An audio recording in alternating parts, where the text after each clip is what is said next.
Okay, proceed then through the agenda. We start off with apologies, and we've apologies, I think, from Colin McGrath, Jim Allister, Jerry Kelly, and I think Robbie. Robbie, yeah. Okay. Members aware of any other apologies apart from those four? If not, we'll move on to the next item of business, which is the declaration of members' interests. Just ask if members have suspect unlikely, given what is on the agenda, if members have any interest they need to declare.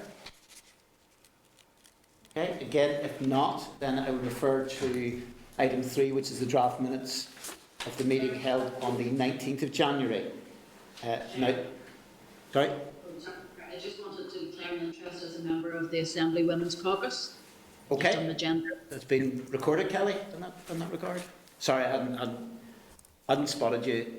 I'm trying to shift between wearing the glasses and not wearing the glasses on that side of things. Okay, we'll move then to item 3, which is the draft minutes. That's at pages 6 to 9 of the table pack. That's for the meeting held on the 19th of January, which I think, given the circumstances of the plenary then kicking in and votes, gave a slightly unusual experience. But are members content with the minutes? Okay, if so, sorry? Agreed. Agreed? Okay. Move on then to matters arising. And I mentioned that at the last meeting, following, I suppose, standing orders, because the Assembly was sitting and there were divisions then taking place, which would have involved, as well as the fact that I think divisions in plenary take precedence over committee meetings anyway, but also specifically where there are members of that committee who are involved in those divisions. There was a suspension of the committee meeting, and because we knew actually, because of the legislation, it was going to be something that was going to be ongoing, we'd got agreement at the start of the meeting then to deal with a range of the decisions that did take place by correspondence if we weren't. So I'm going to just refer to those. So it's agenda item 5, which was due to the plenary divisions. So first of all, agenda item 5 was the report of the review of opposition entitlements. I think just going to go through these, which was the research briefing on applicable recommendations. And the decision then taken was that the research papers provided in the agenda item are appended to the committee's forthcoming legacy report, and that the draft report includes applicable recommendations for the successor AERC to progress them in the next mandate.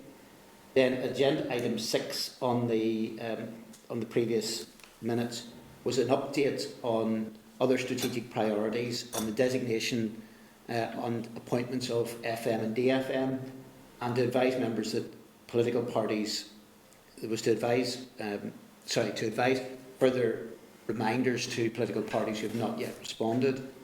Agenda item 6 was the update from other strategic priorities on committee effectiveness and collaboration, and we'll be coming back to that in terms of the oral briefing on the findings in the forthcoming Chairperson's Liaison Group report, strengthening committee scrutiny. And agenda item 6 is the update on other strategic priorities, which is the gender diversity imbalance in the Assembly. And AERC members will encourage their respective parties to respond to the committee's request to update progress made within that, and also that the researchers were invited to attend the AERC meeting, actually for today, to brief members on that. So those decisions, I think, were taken, I suppose, by correspondence, but and they were, I think, agreed unanimously. So just advise that those are now formally recorded within the minutes of proceedings. Just on the strategic priority on the committee effectiveness and collaboration. So a decision, as I said, we've said under the temporary standing orders to schedule an oral hearing on the findings of the forthcoming Chairperson's Liaison Group report. So that is due, the report is due to be considered by CLG on the 15th of February next week.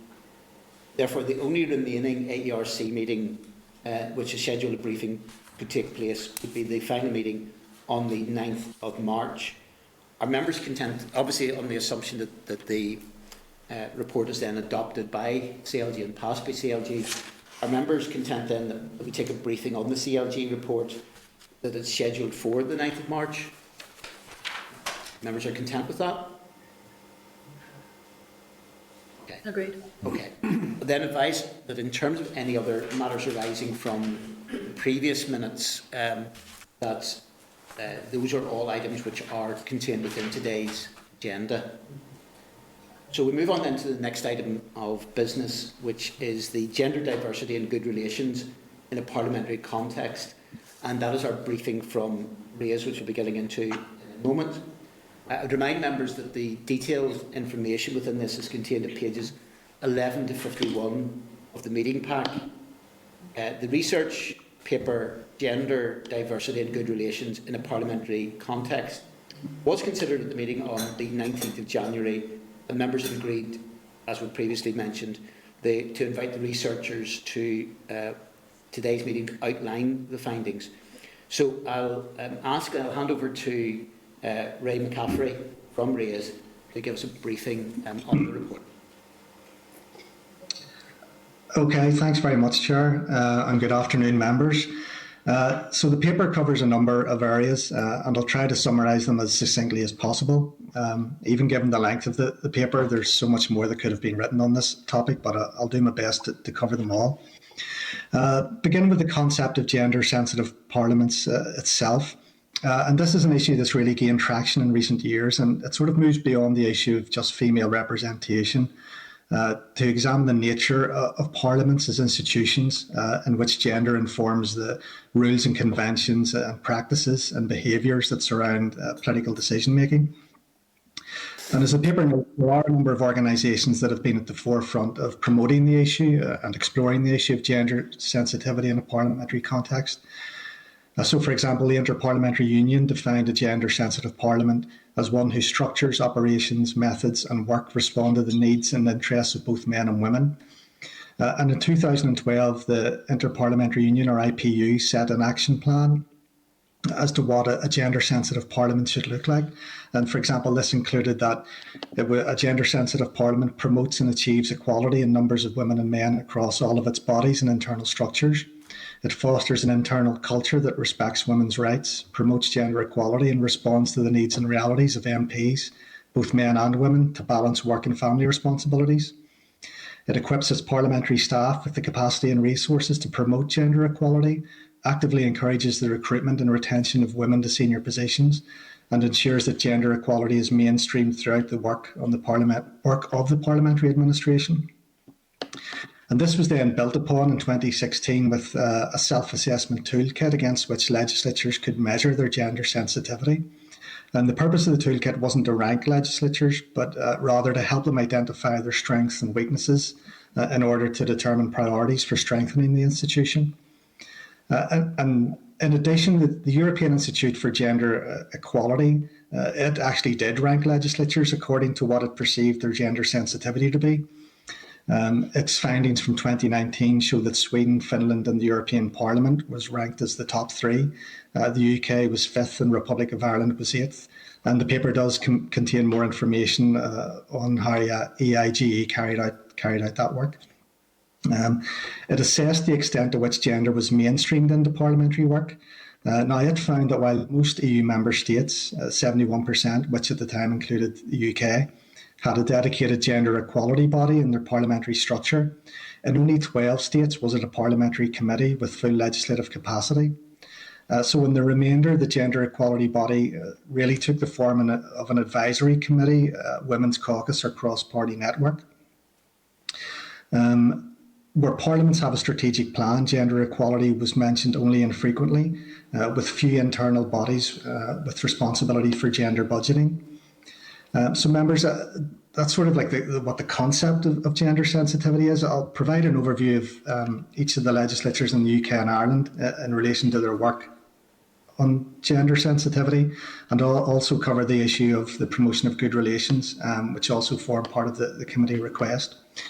So beginning with the House of Commons, in 2016, Professor Sarah Childs published The Good Parliament, which contained 43 recommendations aimed at improving representation and inclusion in the UK Parliament. And that report had followed the establishment of the Commons Reference Group on Representation and Inclusion. which was established by the then Speaker John Bercow. And this group had focused on really three key issues. First of all, equality of participation.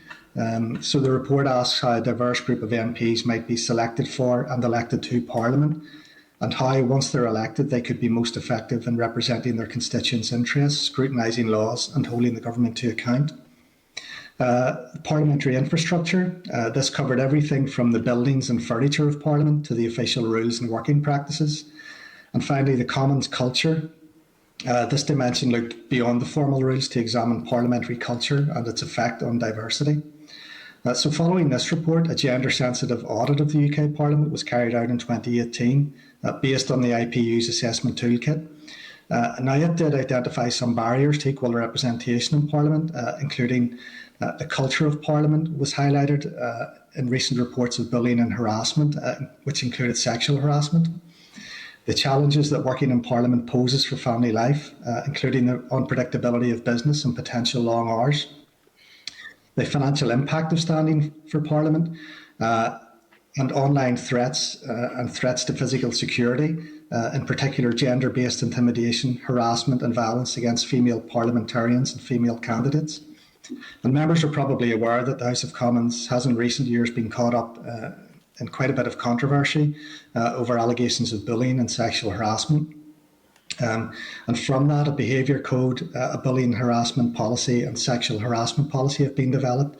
And these sit alongside a new independence complaints and grievance scheme. And I actually prepared a detailed paper on that issue for another committee. Other recent developments, just briefly, have been aimed at creating a more gender-sensitive Parliament, including the Ministerial and Other Maternity Allowances Act 2021. This Act aims to make it easier for women to seek high office by providing adequate maternity leave within the context of the UK government. In addition, there is now permanent voting by proxy for parental leave. This followed on from a pilot scheme that turned out to be very popular and well used. And during that scheme, 30 members had claimed eligibility for proxy votes for parental absence, 12 expectant mothers and 18 new fathers. And among these were 3 women elected to the House for the first time in December 2019. And I think it was the Procedures Committee pointed out that ministers and members who went on to become ministers used the scheme. And this really demonstrated that parental absence is not a barrier to achieving or continuing in ministerial office. Just quickly on the issue of promoting good relations, the House of Commons Commission is responsible for the administration and services of the House of Commons. And the House of Commons Commission is particularly focusing on supporting existing prospective staff as well as members of the general population from the Black, Asian and minority ethnic community, those who identify as having a disability and women.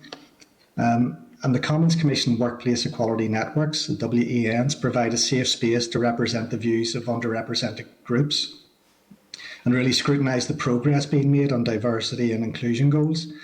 So each WEN is run by an elected committee, which includes an appointed chair and a treasurer.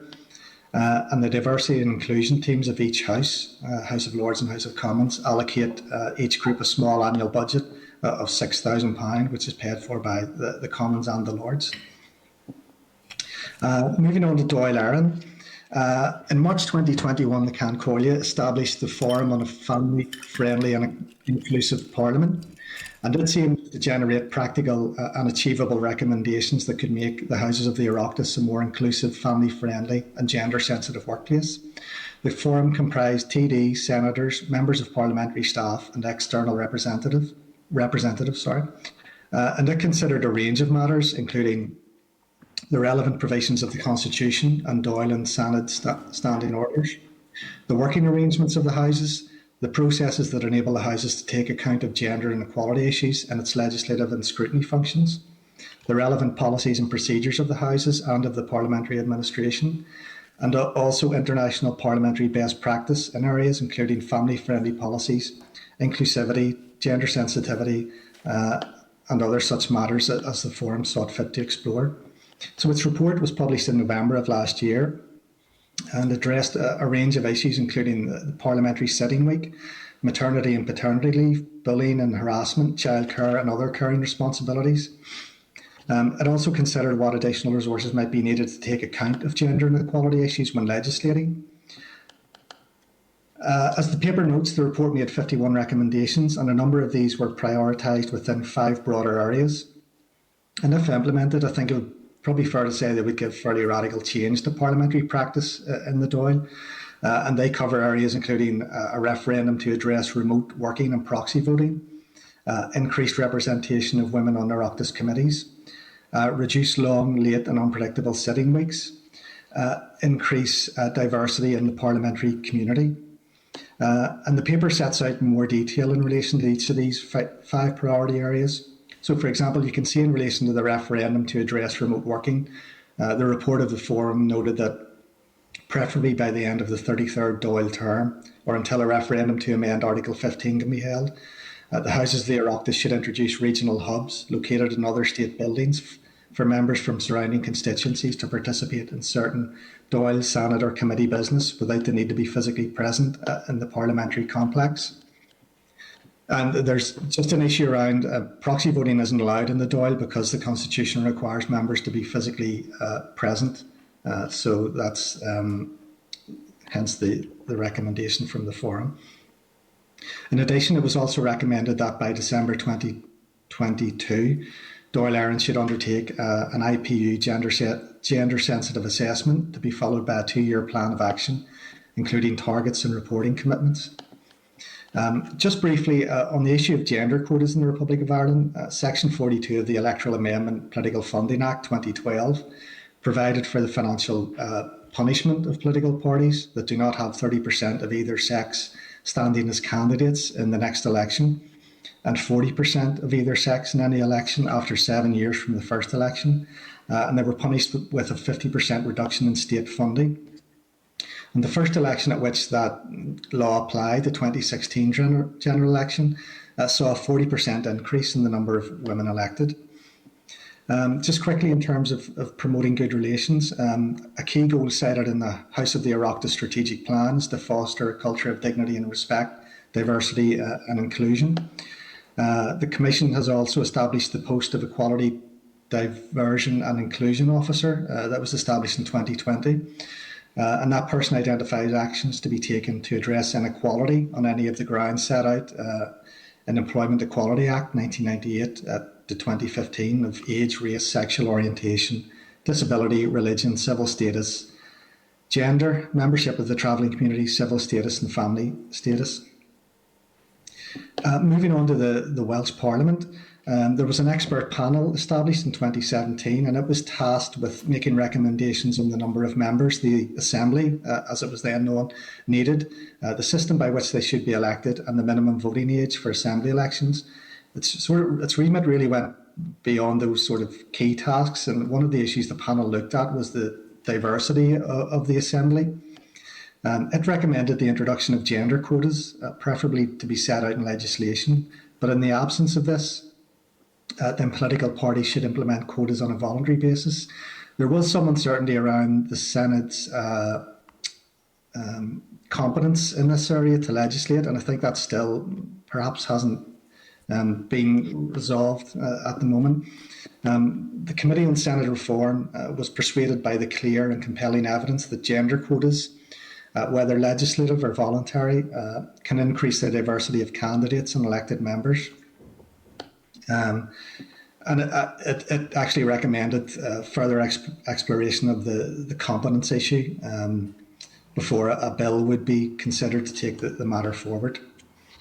On the issue of promoting good relations, the Senate Commission has in place its diversity and inclusion strategy. And similar to the Commons, it's developed 6 workplace equality networks aimed at promoting equality, fostering good relations and removing discrimination. So the work of these networks includes offering advice on diversity, inclusion and equality issues, and impact assessing policies to ensure they are fair and inclusive. The 6 networks, details of which are set out in the paper, are self-managed, are inclusive of Commission staff, Assembly members, members of the Parliament and their staff and on-site contractors. They identify opportunities to enhance inclusion in the Commission, where they work in partnership with management and trade unions to bring about positive change. The Scottish Parliament the Scottish Parliament standing orders require that consideration be given to gender balance when making nominations to the parliamentary corporate body. A similar consideration must also be given when making nominations to the Parliamentary Bureau.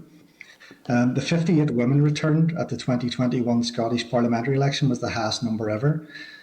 Discussing this figure, the Centre on Constitutional Change noted that one of the biggest takeaways from these numbers is that strong equality measures like gender quotas work. These record numbers have not been achieved by accident. They highlight the impact of quota measures, and particularly the use of all women shortlists by the Scottish National Party in key constituency seats where sitting MSPs were retiring. The Commission on Parliamentary Reform in Scotland was established by the presiding officer in 2017 to examine ways in which the Parliament could better carry out its scrutiny function. It didn't make an explicit call for the introduction of gender quotas, but it did say that if sufficient progress was not made in the longer term, it suggested that Parliament considers the extent to which party funding provided by Parliament, and therefore taxpayers, should be linked to each party's progress in selecting a more diverse range of candidates for Scottish parliamentary elections. The Commission did make the following recommendations in relation to diversity. It said that a systematic review of standing orders should be undertaken to ensure that it is diversity sensitive and inclusive to facilitate equal and effective participation by MSPs in all business. As a first step, committee membership should reflect the gender balance of MSPs in the Parliament. This approach should then be expanded to other protected characteristics once better diversity in representatives is achieved.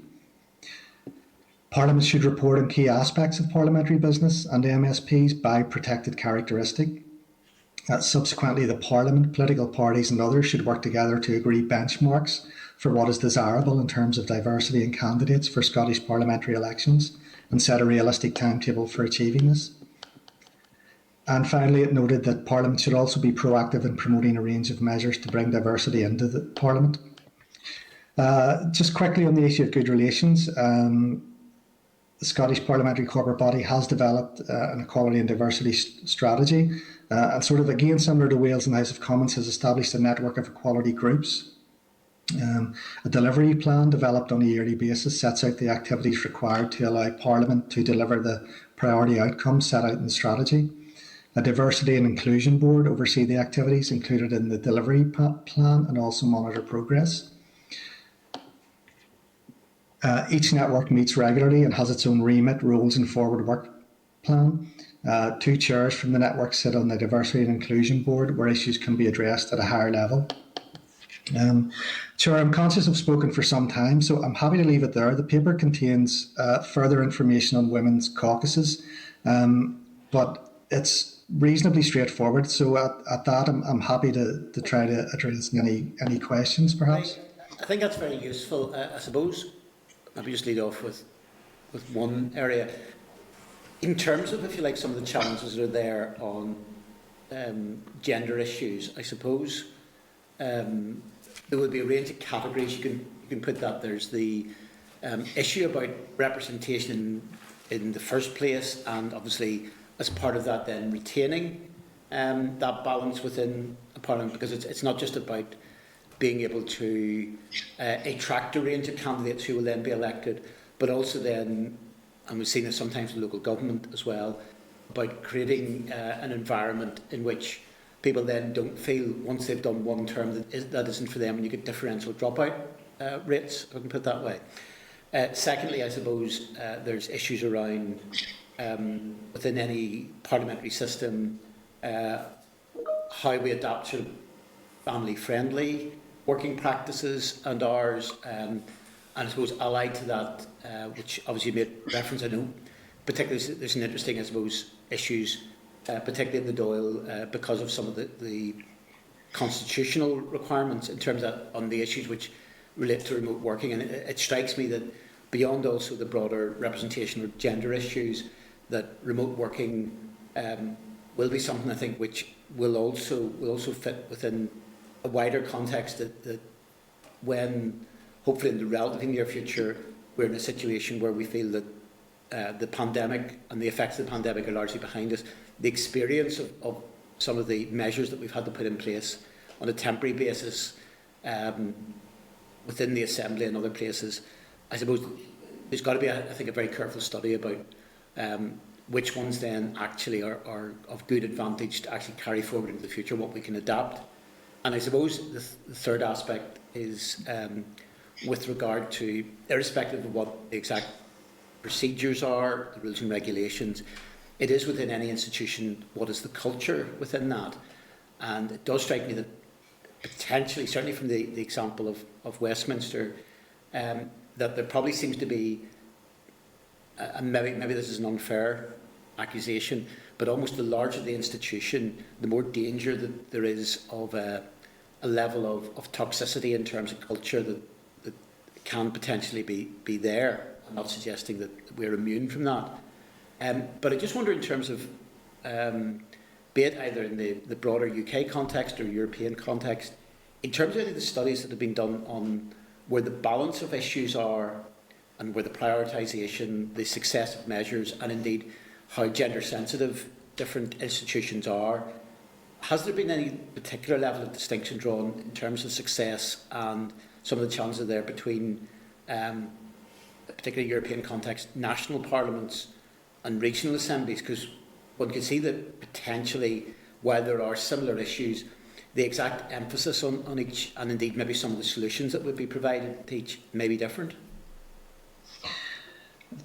Sure, it's a really interesting question. I have to say, no, that particular distinction didn't come up. Usually, these studies focus on the national parliaments, but I think that's an interesting point that you raise about the House of Commons, because I think it is, the size of the Commons, and also, an institution that has existed for hundreds of years, and certainly in its current form for decades. I think that when you look at the problems that exist there, I think you're not going to find them anywhere near the same extent. The Scottish Parliament and the Welsh Parliament have also had to deal with those issues of bullying and harassment, and they've emerged in the last couple of years, but nowhere near the same extent as the House of Commons. I can't comment on the Assembly. Certainly nothing has come to the fore in terms of the way it has in other legislatures in the UK. But going back to your original question, there doesn't seem to be that, or I can't at this moment provide any information on that distinction between sort of regional assemblies and national parliaments. Again, probably the IPU and the IGE are focusing very much on the big national parliaments. I'm just wondering, in part through the atmosphere, or even also in terms of solutions, if we're looking, for example, at the issue of family-friendly practices, there can be, this is maybe more of a comment than a question. I'll open up to other members in a second.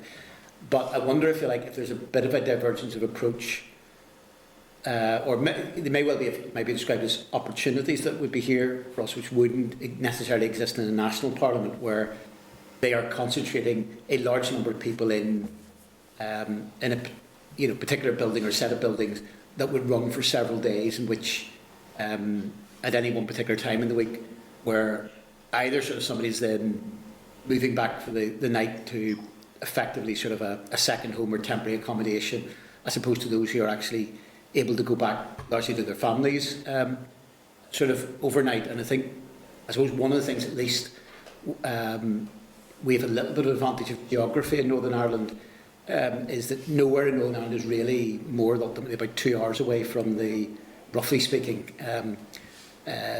away from the Parliament, which gives, I feel like, can create some problems, but also creates some opportunities which aren't necessarily there if somebody is effectively having to fly out from where they live to then spend, a reasonable part of the week within the Parliament. So I'll open it up to,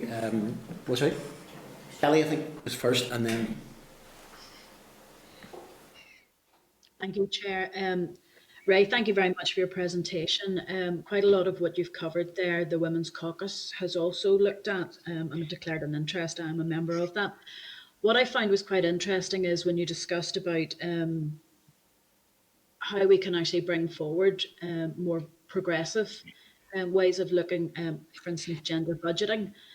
We know that gender budgeting is something that the House has actually voted on and supports, but we don't see it as part of our programme for government. Therefore, no government departments bring that forward. I'm just thinking about it's more a process as opposed to the Assembly itself having to use gender budgeting. It's interesting that there's a code of conduct going through the Assembly Commission at the moment, and it appears to be quite light on gender considerations within it. It's quite unusual, that that's happening, even though your paper, and there's lots of papers knocking about, of how we should be introducing gender for men and women. I'm just wondering, Chair, on the proxy voting for maternity and paternity leave, and we could bring into that, to be honest, illness leave for any MLAs, how we can bring that forward, because, to be honest, it has been a shocking omission for men and women in the Assembly that there is no recognised maternity or paternity leave.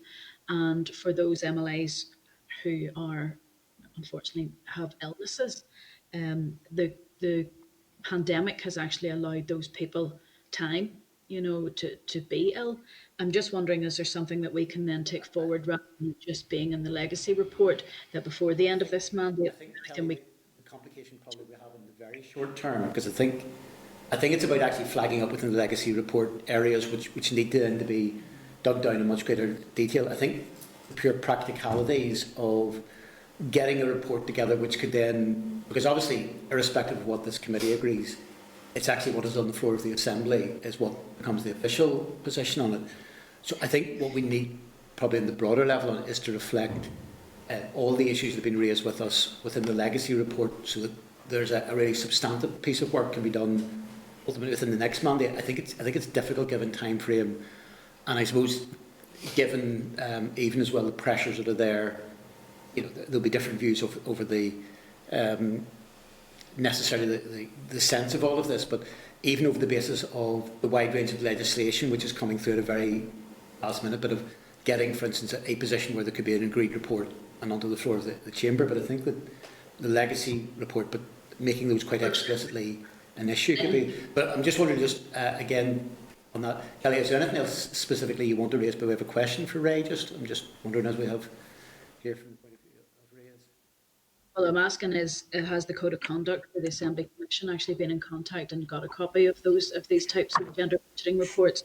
The other thing, Chair, just to say, I appreciate you're saying that AERC doesn't have that much time left, but everybody's writing legacy reports, and I'm aware of a number of the reports across the Assembly that are including diversity and gender in them, and it'd be worthwhile actually, like the CLG, if we could actually find out if there's anybody else taking this forward, because we talk about it forever, yet no actions seem to be made. Just wondering, just on... From that point of view, in terms of what other committees are doing, I suppose we can, the Secretary can check that out. They may be at least be able to get I call it a steer, I suppose, from other committees. I suppose one of the slight barriers a little bit to this. I mean, the respective clerks of the other committees will have I think, a reasonable grasp about what will be getting covered. I suppose, strictly speaking, I think one of the slight complications will be across committees that they will probably only agree what is in their own final legacy report at almost the very last minute of the mandate in that regard. But what we can do is we can through our officials at least then do a bit of a scoping exercise to find out what is there from or what is potentially likely to be raised within that. Ray, if there's, in terms of the code of conduct issue that was raised, and if there's anything you want to pick up just in terms of some of the points that Kelly raised? No, just Chair, on the point Mr Armstrong raised about the maternity leave, it's interesting because as far as I'm aware, if this is still the issue or still the current situation, that members are sort of treated as individual employees or employers, sorry, so that complicates the issue of them sort of obtaining maternity and paternity leave. It shouldn't be an insurmountable problem, but I think that I remember looking at an issue a couple of years ago where this crept up, but it's an interesting point that Ms Armstrong raised. Just on that point, from the perspective then of on the for instance maternity paternity leave, and also was the issue of specific illness side of things as well, was there different, if we take for instance Westminster has been able to deal with this, did they take a different approach to the concept of employer and employee side of things, to the way the Assembly has operated? I mean, I'm just wondering, this is clearly a problem, or an issue, I should say, in other jurisdictions, which has been arguably has been cracked and at least appears to have been solved. So I'm just wondering if there were potential barriers to that, how those were overcome. Well, I think in the House of Commons that applied to ministerial and other maternity allowances. So, as far as I'm aware, Chair, that's for ministers who are covered by legislation. Whereas in terms of ordinary members, I don't think they'd just be entitled to that same level of protection. But again, I know it has been overcome in other jurisdictions, but it's just the specific arrangements, and I wouldn't want to get into sort of the legal or technical issues, but the way that MLAs are regarded as sort of 90 individual employers that can complicate issues. And I know that can also create a problem. I mean, because the other thing we need to, and I know that at least there are procedures in place, that also creates a slightly complicating factor as well. Looking at the other aspect of this as MLAs, as the employers of, staff within our offices are employed directly by us, albeit through mechanisms through the Assembly, rather than employees of the Assembly on that basis. And that has both its advantages and its disadvantages on that basis. Yeah, exactly. Right. Does any other members have any other questions? Chair, just to be clear, MLAs are not, we are employers, but we are not employees, and this is what causes the difficulty. No, there are no rights. No, I appreciate that. Kelly. That's the point. I'm just saying, in terms of how this has been tackled elsewhere, I suppose it's to see whether there's an analogous situation or if there's been routes which have been able to get round that particular issue. What avenues have been taken to do that, I suppose, on that basis. Okay. I'm not. Because my screen is just really showing. Is anybody else indicating? No. Okay. If not, then look. I think Ray. I think that's been very useful, and your paper has been very thought-provoking, and I think has been very good. And thank you for attending the committee today and for taking our questions. Obviously. Thanks, Chair. Yep, I remind members that our meeting in December, the committee agreed to request an update of work being undertaken by the Assembly's Women's Caucus and for an assessment of progress made by political parties to implement the recommendation of the 2015 report. So I refer members within the table pack. There's a copy of the response. The response provides an overview of the work that took place during the 2 mandates in 2016 to 2020, and the whole range of work that's taken place also since 2020 under the Women's Caucus strategic framework and its action plan. Our members, and that's something which in terms of action plan was supported, I think, on a cross-party basis by all sides of the House. Our members content actually to at least note this response in relation to it, and to note the progress made under the date has been which is outlined in the action plan. Content. Okay.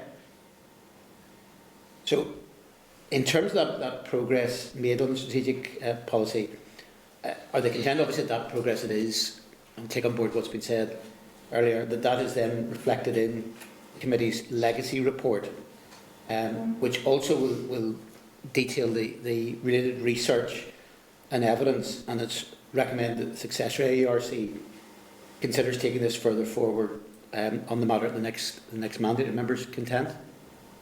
Content. Okay. So the next item, probably going to be a little bit briefer, is on the designations and the appointment of First Minister and Deputy First Minister. There are written submissions, and again refer members to the relevant papers, which are pages 53 to 65 of the meeting pack. Again, at our December meeting, the AERC agreed to request a written evidence from 3 further academics who were identified by RAISE. A response has been received from all 3 academics, they've been included within the packs. Again, are members content to note those submissions? And if so, are they content to note the overall progress made, that the committee will report to the Assembly on its considerations under the strategic priority by way of its legacy report? And a draft legacy report would be considered at the next meeting, which will also be the final meeting within the current mandate on the 9th of March. Members content? Content. Okay, correspondence, which I think will be very brief. This is the next item because there is no correspondence on that basis. So I'll move on to the next item, which is any other business. I've not been notified of any other business to consider. Any members of any other business they wish to raise? No. Okay. If not, then advise members that the final meeting of the committee and also the next meeting will take place on Wednesday, the 9th of March at 12:40. Although it's the last meeting, we'll not be asking to bring board games in casual clothes. And that, but we will actually be trying to deal with some business at that meeting. So, folks, that concludes the meeting, and we'll all be seeing each other in other guises, but we'll see it in this format on the 9th of March, and I therefore adjourn the meeting. Thank you. This is the Northern Ireland Assembly Committee Room 29. This is the Northern